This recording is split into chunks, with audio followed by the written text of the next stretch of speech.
Can you believe she's doing nothing even though she's in her last month of pregnancy? What kind of parenting did you do? When I opened the front door, there stood my daughter Jessica and her husband Thomas. Thomas scowled at me, complaining about dust accumulating under the table and a dirty bathroom floor. He seemed to think my daughter's inability to clean meant I had failed as a parent.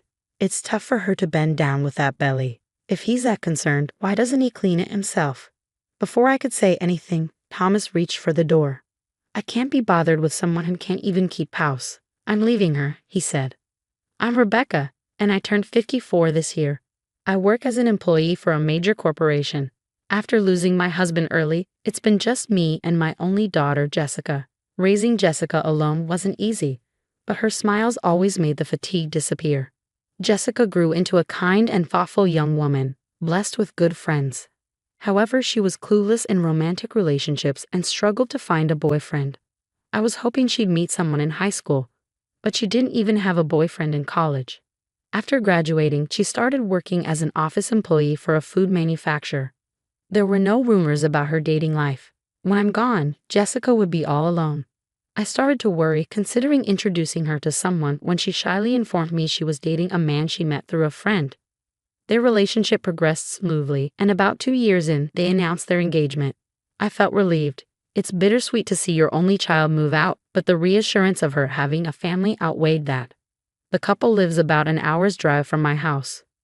Thomas is 4 years older than Jessica and a very ambitious man. Thomas often works late or goes out for drinks, citing his career ambitions, leaving all household chores to Jessica. I thought they should share responsibilities, but I refrained from interfering in their lives. About 6 months after their wedding, Jessica invited me to lunch to announce she was expecting. Jessica, who didn't have siblings, always liked children. She used to tell me she wished for a little sister or brother, something I couldn't provide as I had no plans to remarry. Jessica, who had always wanted kids even after getting married, was lovingly speaking to her still flat belly, rubbing it gently as if she couldn't wait to meet her unborn child. Seeing her like this filled me with joy. If you ever need anything, don't hesitate to call me, I said as we parted ways. Since Jessica continued working during her pregnancy, I made it a point to check in on her regularly to see how she was doing.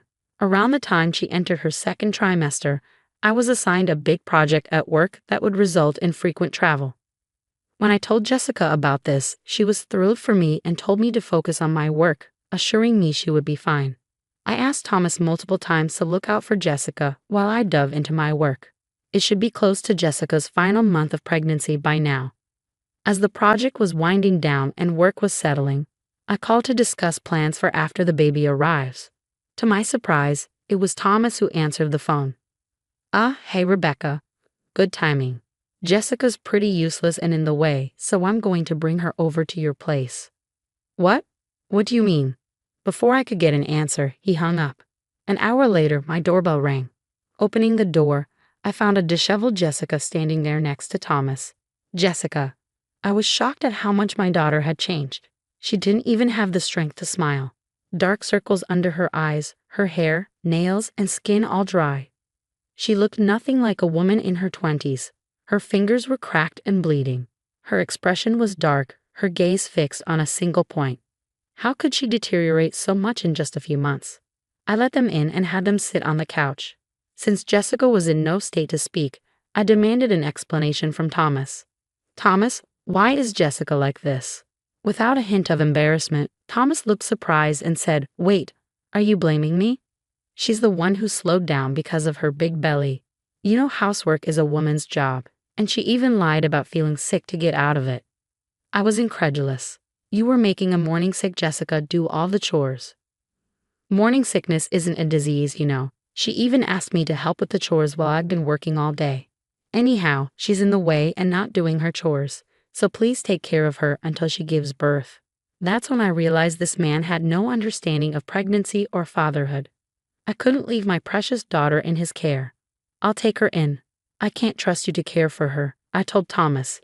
He retorted, Look, if your daughter is such a mess, it's because you failed to raise her properly. With no father around, she doesn't even know how to treat her husband.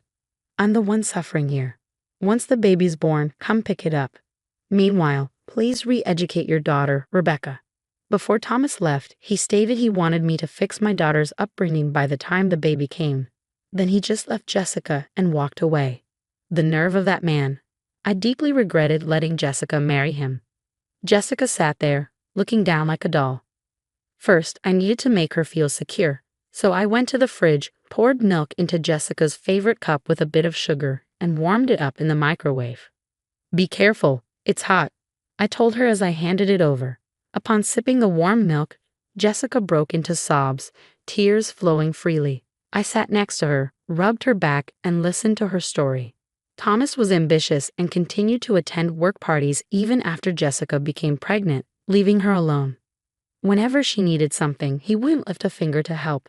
He even demanded she do housework when she was feeling ill from the pregnancy. "Hey, get up, you've been lounging around. You haven't done the dishes or laundry." Sometimes he would even bring home colleagues after a night of drinking and force her to cook and clean for them. I clenched my fists, furious at how my pregnant daughter was being treated like a servant. Jessica told me she didn't want to jeopardize my career, so she endured it. She even asked doctors to explain to Thomas about the physical changes in pregnancy, but it was all in vain. Her in-laws lived far away, only accessible by flight, so she couldn't rely on them either. She had always put others before herself.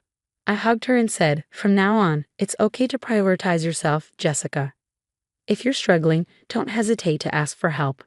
I'm sorry for not realizing sooner." With that, I gently stroked her head. "Mom, thank you," she said, and then she broke into childlike sobs. A few days after Jessica came to stay, her emotional state became increasingly unstable as her due date approached. When I returned from work, the house was clean even though I told her to rest. Jessica would continue doing chores. She even attempted to move heavy mattresses or change burnt-out light bulbs.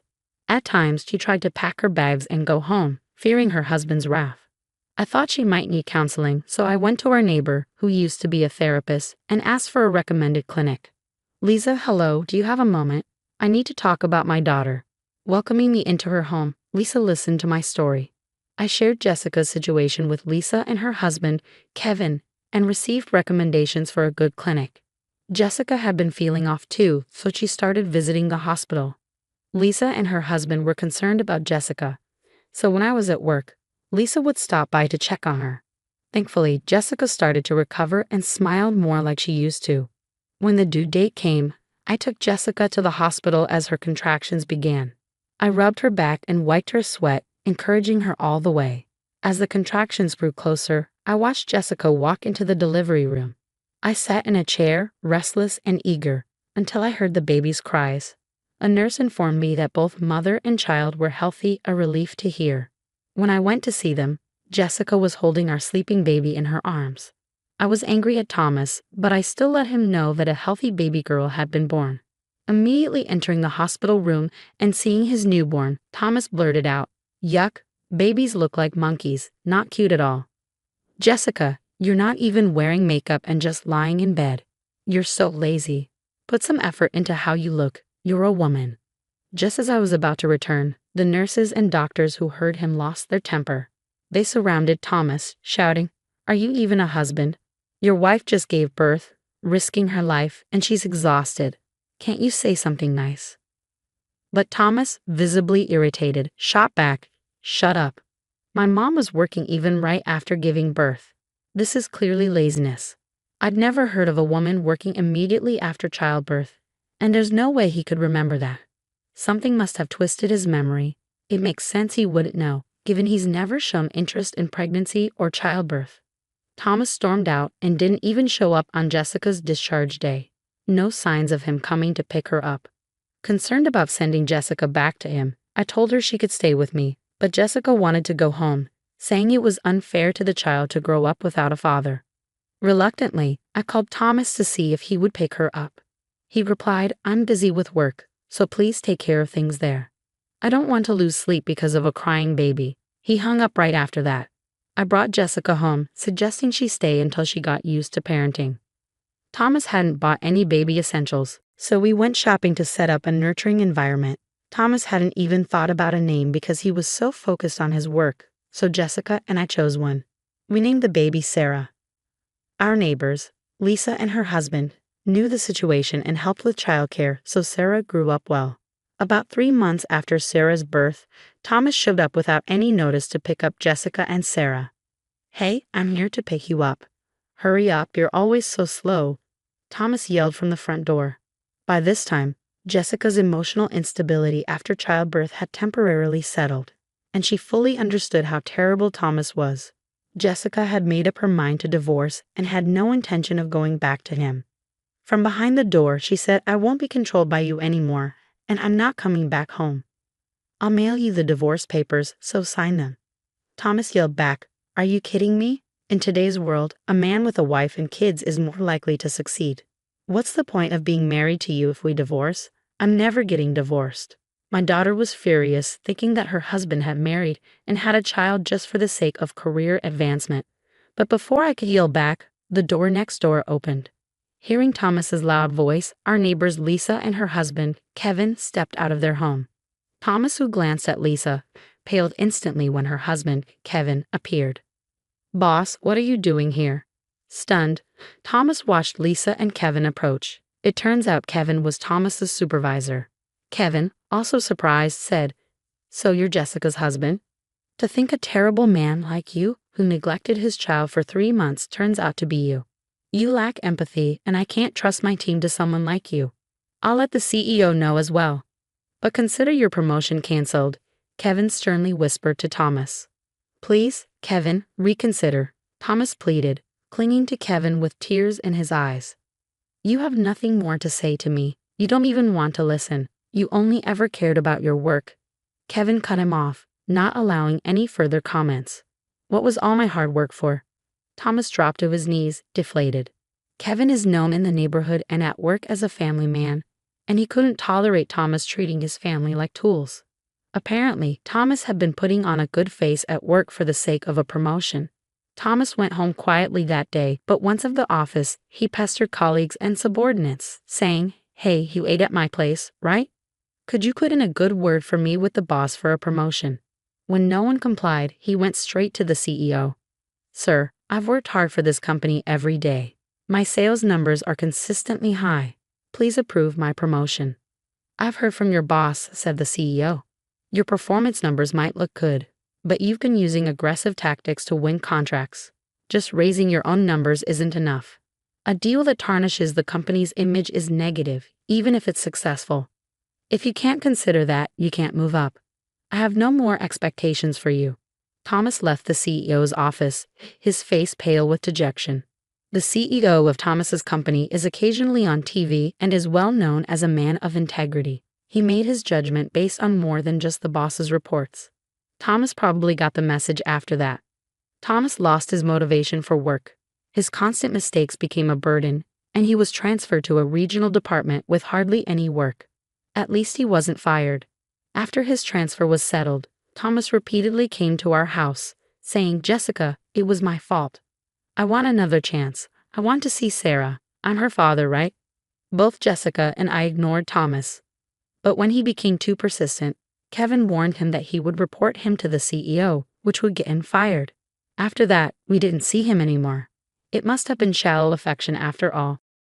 When Kevin found out that Jessica was having trouble getting her divorce accepted, he referred her to a top-notch attorney. The divorce was finalized smoothly, and she was even able to claim compensation for emotional distress. Thomas got transferred and seemed to be living a quiet, lonely life in a rural area. I heard this from Kevin. He said the last time Thomas came into the office, he looked unrecognizable. His shirt and suit were wrinkled, he'd grown a beard, and he had lost a lot of weight. In the small town Thomas moved to, you can't easily visit a dry cleaner or a convenience store without a car. Whether he's trying to save on gas or just can't be bothered, if he doesn't use these services, he'll have to fend for himself.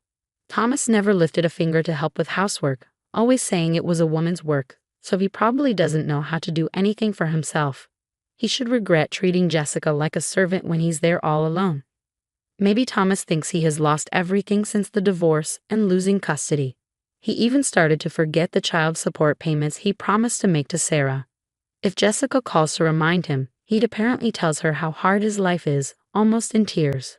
I advised Jessica to inform her lawyer, And as soon as she requested the child support through legal channels, it got paid. So far, we've heard nothing from Thomas about wanting to see Sarah. If Sarah wants to, we'll reach out, but Jessica and I agreed that we would pour lots of love into raising her into a fine adult, even without a father around.